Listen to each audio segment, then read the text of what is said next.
नमस्कार, दरभंगा समाचार में आपका स्वागत है। दिन भर की मुख्य खबरों के साथ दरभंगा के प्रसिद्ध वीवो हेल्थ केयर सेंटर में छात्र छात्राओं को सम्मानित करने के लिए एक सभा आयोजित किया गया। इस सभा में डॉक्टर मस्कूर उस्मानी, जो जाले से कांग्रेस के पूर्व विधायक प्रत्याशी थे, और ओमान के प्रसिद्ध डॉक्टर विशिष्ट अतिथि डॉक्टर सरवर मोइनुद्दीन, वरिष्ठ रेडियोलॉजिस्ट सुल्तान काबूस अस्पताल ओमान में वर्क करते। उन्होंने कहा कि अच्छा पैरामेडिकल स्टाफ किसी भी रोगी को प्रथम उपचार देने में सक्षम होता है और वो उस अस्पताल की रीढ़ की हड्डी होती है। समय पर अगर डॉक्टर अस्पताल मौजूद नहीं है तो भी रोगी को वह उपचार शुरू कर देता है। इसी तरह सड़क पर दुर्घटना होने पर मनुष्य का उपचार वहाँ पर वह कर सकता है, कोई डॉक्टर जाके नहीं कर पाता है। तो मस्कूर उस्मानी ने कहा पैरामेडिकल के साथ साथ एक अच्छा इंसान बनना होगा। वहीं पर डॉक्टर सरवर ने एक बहुत बड़ी बात की, समय के अनुसार आपको सही दिशा में मेहनत करनी चाहिए और सही कैरियर चुनना चाहिए। आज दरभंगा में जिस तरीके से हॉस्पिटलें बढ़ रहे हैं उसमें पैरामेडिकल स्टाफ की जो कमी होती है और उसको ट्रेनिंग की जो व्यवस्था होती है, दरभंगा में भी अब वो मौजूद है। Vivo health care centre institute doctor Sarwar ने क्या कहा और डॉक्टर मस्कूर उस्मानी ने कहा। हमने उन छात्रों से भी बात किया जो फर्स्ट, सेकंड और थर्ड आए हैं, उनका क्या कहना है Vivo health care centre institute के बारे में। वीवो इंस्टीट्यूट ने शॉर्ट टाइम में जितना प्रोग्रेस किया है ये काबिल तारीफ है और मैं बहुत दिनों से टच में था और मुझे खबर मिलती रहती है। मैं वैसे ओमान में रहता हूँ, लेकिन मीडिया से और यहाँ के लोगों से जिसके बारे में मुझे पता चलता रहता है तो मुझे बहुत खुशी है कि इतने छोटे से वक्त में काफ़ी तरक्की की है और बहुत मुझे उम्मीद है कि आने वाले वक्त में ये काफ़ी ऊंचाइयों पर छुएगा ये इंस्टीट्यूट। और यहाँ के बच्चों के प्लेसमेंट से भी मुझे बड़ी खुशी है और बहुत अच्छी जगहों पे अच्छे हॉस्पिटल्स में इनका प्लेसमेंट हुआ है। तो मेरी बेस्ट विशेज़ है आप लोगों के लिए, इंस्टीट्यूट को भी, कि आप लोग यहाँ से निकलने के बाद अच्छी जगहों पे, अच्छे इंस्टीट्यूट में, अच्छे हॉस्पिटल्स में आप लोग वहाँ पे अपना योगदान देंगे। They are healthcare workers, they are not physicians, but they do healthcare function under the guidance, direction and supervision of a physician. जैसे एक बिल्डिंग होती है तो एक उसका आउटलुक होता है, एक फेस होता है, तो डॉक्टर्स जो है वो समझिए कि फेस है, बिल्डिंग के फेस है जो दिखता है बाहरी तौर पे। लेकिन किसी भी बिल्डिंग में फाउंडेशन होता है, उसमें पिलर्स होते हैं, उसमें बीम होता है, जो कि उस बिल्डिंग के लिए बहुत ही ज़रूरी है, उसके बगैर बिल्डिंग खड़ी नहीं रह सकती है। तो आप ये समझें कि जो पैरामेडिकल स्टाफ है वो उसका एक पाइवोटल रोल है, वो एक फाउंडेशन की तरह से। इस पैरामेडिकल लाइन को चुनने का क्या मकसद था आपका? एक्चुअली हमको मेडिकल लाइन में ही आना था, आवाज़ कम हो रही है। पैरामेडिकल लाइन में आना था? मेडिकल लाइन में जाना था, बस एक्चुअली नहीं था। अच्छा, आपने कौन सा कोर्स यहाँ कौन सा सब्जेक्ट लिया है? Radiology technology. ओके, यहाँ पे पढ़ाई किस तरीके से हो रही है? बहुत अच्छे से हो रही है, हर चीज़ होता है, थ्योरी के साथ साथ प्रैक्टिकली भी करवाया जाता है, सब कुछ बताया जाता है, लैब भी, हर चीज़। किसी हॉस्पिटल में जाकर के प्रैक्टिकल अभी तक कराया गया? नहीं, अभी तो नॉर्मल क्लास ही होता है। कोर्स नीचे कोर्स बाकी है?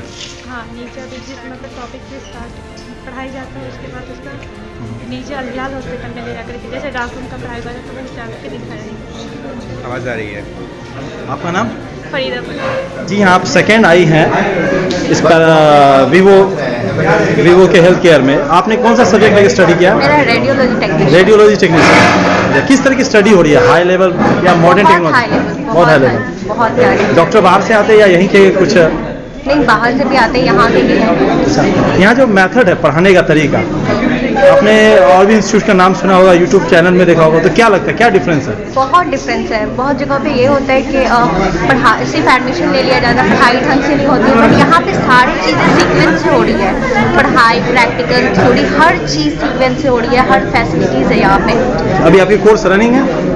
कितना महीना बाकी है फिनिश में? 6 मंथ और है। इंटर्न्स की यहाँ पे व्यवस्था है किसी हॉस्पिटल में practical? 6 month, after 6 month internship भी होगा। आपका शुभ नाम? सादिया सबा। क्या? सादिया सबा। मुख्य सचिव बिहार के श्री दीपक कुमार की अध्यक्षता में धान अधिप्राप्ति को लेकर ऑनलाइन बैठक हुई। बैठक में सचिव खाद्य उपभोक्ता संरक्षण विभाग बिहार सरकार श्री विनय कुमार, निदेशक सहकारिता विभाग एवं सभी जिला के जिलाधिकारी ऑनलाइन उपस्थित थे। बैठक में मुख्य सचिव ने कहा कि धान अधिप्राप्ति को लेकर सरकार गंभीर है। इसके लिए 29 दिसंबर से 31 दिसंबर 2020 तक विशेष अभियान चलाया जाए, जिसमें किसान सलाहकार एवं कृषि समन्वय गांव-गांव भ्रमण कर वैसे किसानों की सूची बनाए जो धान बेचना चाहते हैं, इसकी सूची बनाएंगे एवं उन्होंने 1 जनवरी से लेकर के 10 जनवरी 2021 के बीच में 21 दिन धान पैक्स को देना चाहते हैं, यह प्राप्ति कर लेंगे और यह निर्धारित तिथि व मात्रा सहित सूची संबंधित पैक्स को उपलब्ध करा देंगे। संबंधित पैक्स को उस तिथि को उस किसान से उतनी मात्रा में धान अधिप्राप्ति करनी होगी। साथ आपको ये भी बता दें कि दरभंगा ने अभी तक 2810 सीपीआई बहादुरपुर कमेटी के मैट्रिक आह्वान टन पर धान की अधिप्राप्ति हो चुकी है। आक्रोशपूर्ण धरना प्रदर्शन कर रहे सैकड़ों कार्यकर्ताओं ने कॉमरेड सुरेश पासवान की अध्यक्षता में आक्रोशपूर्ण प्रदर्शन किया। इन तस्वीरों में आप देख सकते हैं सभी किसान विरोधी बिल के खिलाफ धरना दे रहे हैं। 33 दिनों से जो दिल्ली के बॉर्डर पर कड़ाके की ठंड में, वैसे हम सभी जानते हैं कि दिल्ली में किस तरह की ठंड गिरती है दिसंबर के आखिरी और जनवरी की पहली वीक में, कि माइनस डिग्री जो होती है 0 डिग्री के नीचे चली जाती है टेम्परेचर। उसी में 33 दिनों से हमारे किसान भाई विरोध कर रहे हैं इस किसान बिल पे। आज उसी के पक्ष पे 29 दिसंबर को राजभवन मार्च का किसान के समर्थन में आह्वान निकाला गया है। नीरज कुमार ने कहा कि देश आज बहुत ही आर्थिक संकट से गुजर रहा है, देश के अन्नदाता आज सड़क पर है और इस देश में भाजपा सरकार की तानाशाही के कारण किसान, मजदूर, छात्र परेशान है। देश की आर्थिक ढांचा पूरी तरीके से पूंजीपतियों के हाथों में गिरवी कर दिया गया है, बेच दी जा रही है वर्तमान सरकार के द्वारा। आइए सुनते हैं और क्या क्या कहा गया। सीपीएम जिला कमेटी सदस्य सुबोध कुमार चौधरी हो गए, नीरज कुमार जी ने क्या कहा, सुनते हैं। अंचल कार्यालय में इन तमाम संघर्षों के गांवों के द्वारा जो झोगी झोपड़ी बनाकर गरीब रह रहे हैं, आज बरसों से बातचीत का पर्चा के लगातार हमारी पार्टी बहादुरपुर प्रखंड कमेटी इन्होंने अपने धरना प्रदर्शन के माध्यम से बातचीत के पर्चा के लिए हम के नेतृत्व में हमारे पार्टी के दो राष्ट्र सचिव मंडल के साथी श्याम भारती, साथी ललन चौधरी के मौजूदगी में व्याप्त भ्रष्टाचार पर रोक लगाने, पिछले दिन बाढ़ से जो वंचित परिवार हैं उनको बाढ़ राहत देने, वृद्धावस्था पेंशन का भुगतान करने, शौचालय के लाभार्थी को ये प्रोत्साहन राशि देने, जल नल योजना में हो रहे भ्रष्टाचार पर लूट और फर्जी बिल के खिलाफ फर्जी बिजली बिल के खिलाफ आज यहाँ सीपीआईएम की ओर से आक्रोशपूर्ण प्रदर्शन किया जा रहा है। हम बताना चाहते हैं जो पिछले दिन प्रलयकारी बाढ़ आई थी और बाढ़ में बड़े पैमाने पर गरीबों का घर गिर गया था, बर्बाद हो गया था, किसानों का फसल बर्बाद हो गया, लेकिन न गिरे हुए घर को मरम्मती के लिए सहायता दिया गया, न किसानों को फसल सहायता दिया गया और बड़ी संख्या में बाढ़ पीड़ित राहत से वंचित हो गए। आज बड़े पैमाने पर गरीब जमीन पर कब्जा है गरीबों का, लेकिन उसको पर्चा नहीं दिया जा रहा है और सामंती अपराधी गरीबों को जमीन से बेदखल करने का कोशिश हो रहा है। हसनपुर में आज गरीब वर्षों से जमीन पर काबिज है, उस जमीन को भूस्वामी अपराधियों के मिली भगत से गरीबों को जमीन से बेदखल करने की कोशिश हो रही है। हम कहना चाहते हैं जो लगातार हमारी पार्टी यहाँ किसान मजदूरों के सवाल पर आंदोलन करती है, आंदोलन के दरमियान पदाधिकारी से वार्ता होती है, लेकिन उस वार्ता पर अमल नहीं होता है। हम आज आए हैं, हमारा जो तमाम मांगे हैं उस मांगे पर हम सहानुभूति पूर्वक हमने कहा है बहादुरपुर के वीडियो साहब से, सीओ साहब से, जो आप बात कीजिए और हमारी बात पर कार्रवाई कीजिए और कार्रवाई नहीं होगा तो हमारा आंदोलन और तेज होगा। हम यहाँ से आपको कहना चाहते हैं जो कृषि कानून के खिलाफ कल राजभवन मार्च में सैकड़ों की संख्या में बहादुरपुर से लोग पटना के लिए रवाना होंगे और जब तक कृषि कानून वापस नहीं लिया जाता है तब तक आंदोलन और संघर्ष जारी है। बिहार प्रदेश संस्कृत विद्यार्थी मोर्चा की बैठक वरिष्ठ छात्र नेता श्री राजेश कुमार की राय की अध्यक्षता में किया गया, जिसमें मुख्य रूप से संस्कृत में कुल 6 विधानसभा सदस्यों को सम्मानित किया जाएगा। 14 मार्च के बाद की तारीख तय की जा रही है। दूसरी, छात्रावास खुलवाने पर विचार, विश्वविद्यालय में तमाम क्षेत्र में सीसीटीवी कैमरे की फुटेज की सही व्यवस्था करवाना। दूसरी, 7 दिवसीय संस्कृत प्रशिक्षण शिविर, 5वां भ्रष्ट पदाधिकारी सहित रस्सी निकाय एक्सप्रेस पर कार्रवाई करने का विचार सभा को संबोधित करते हुए प्रदेश अध्यक्ष पंकज कुमार ने कहा। आइए सुनते पंकज कुमार जी ने इस जो बैठक थी इसमें और उन्होंने क्या कहा।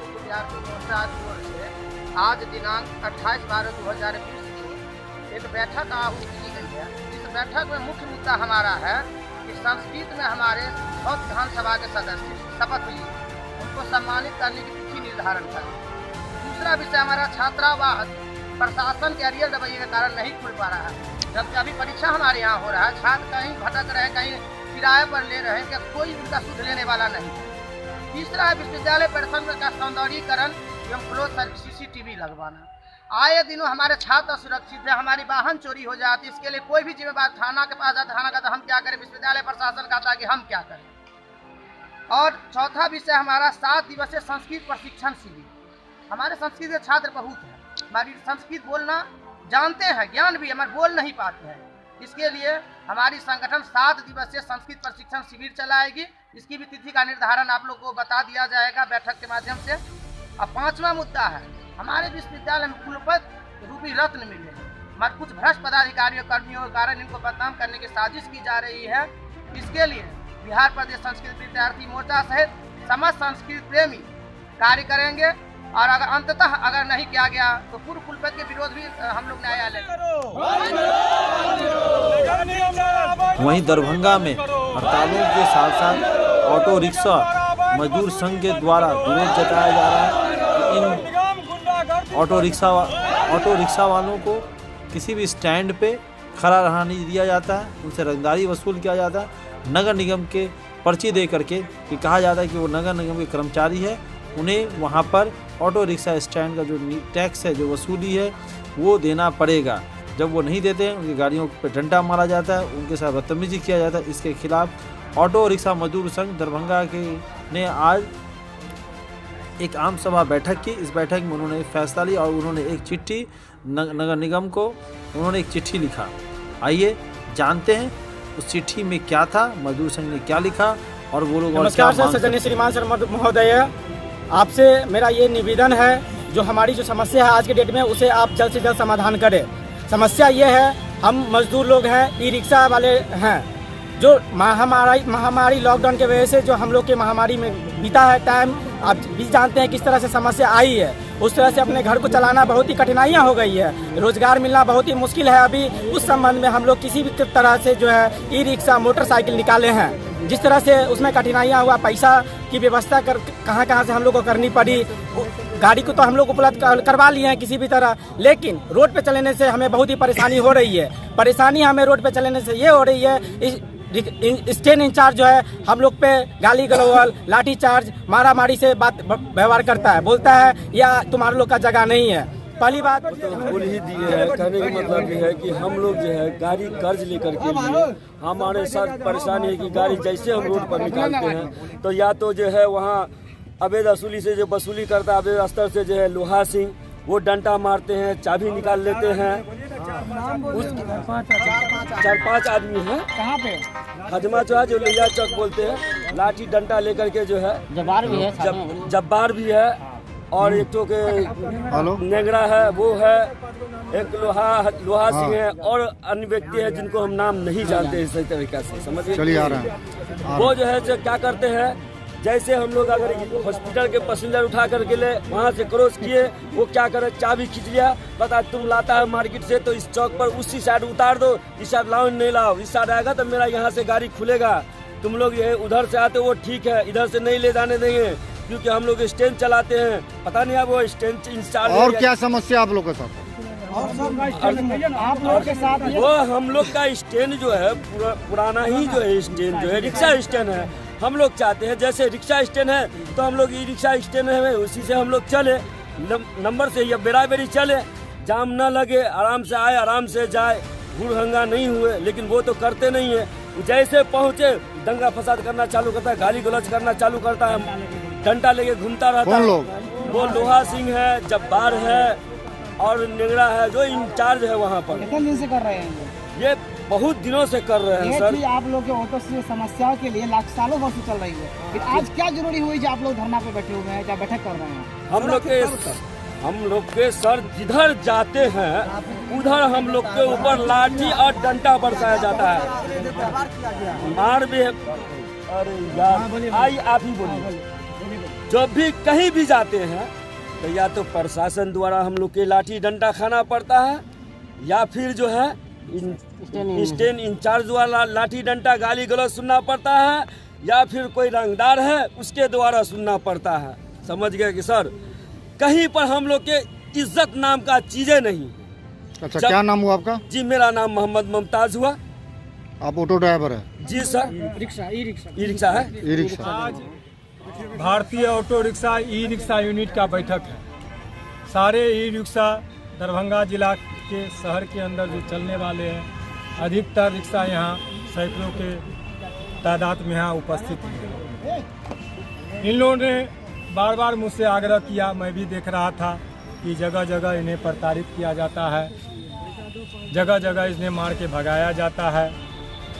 नगर निगम से जो स्टैंड चार्ज 7 रुपया लेना है, वह 7 रुपया एक दिखावे का पर्ची लोग हाथ में रखे रहते हैं। कुछ लोगों के हाथ में ये पर्ची रहता है, पर्ची धरा देता है, कुछ लोगों को काट लिया जाता है। कोरोना काल में जिस समय लॉकडाउन था उस अवधि के अंदर भी इस तरह की वारदातें हुई, लेकिन चूंकि कोरोना काल था, महामारी से लोग त्रस्त थे और उस व्यवस्था में लोग को रहना था, इसलिए लोग शांत था। जो ही यह 31 दिसंबर तक समाप्त होने वाला है, रोड पर इन लोगों से रंगदारी वसूलना शुरू। ये तो पर्ची दिखाने के मात्र है जो किन्हीं किन्हीं से काट लिया जाए। जबरन इन लोगों को रोक के 10 रुपया से 30 रुपया तक वसूली करते हैं। कौन लोग वसूली करते हैं? ये नगर निगम के कहते हैं, हम नगर निगम के स्टाफ हैं। नगर निगम हमको वसूली करने के लिए दिए हैं, हमको स्टैंड चार्ज दिए। तो नगर निगम से संपर्क किए आप? नगर निगम से मैंने संपर्क किया, नगर निगम को लिखित दिया। नगर निगम के जो स्टाफ आए, जो हम इसका टेंडर लिए हुए हैं, उन्होंने बार बार फोन करके मुझे बताया, वार्ता की, जो नहीं ऐसा तरह का बात नहीं हुआ होगा, किसी तरह से मारपीट नहीं किया जाएगा। जो स्टैंड के अंदर जाएगा उस गाड़ी से ये 7 रुपये की पर्ची ली जाएगी।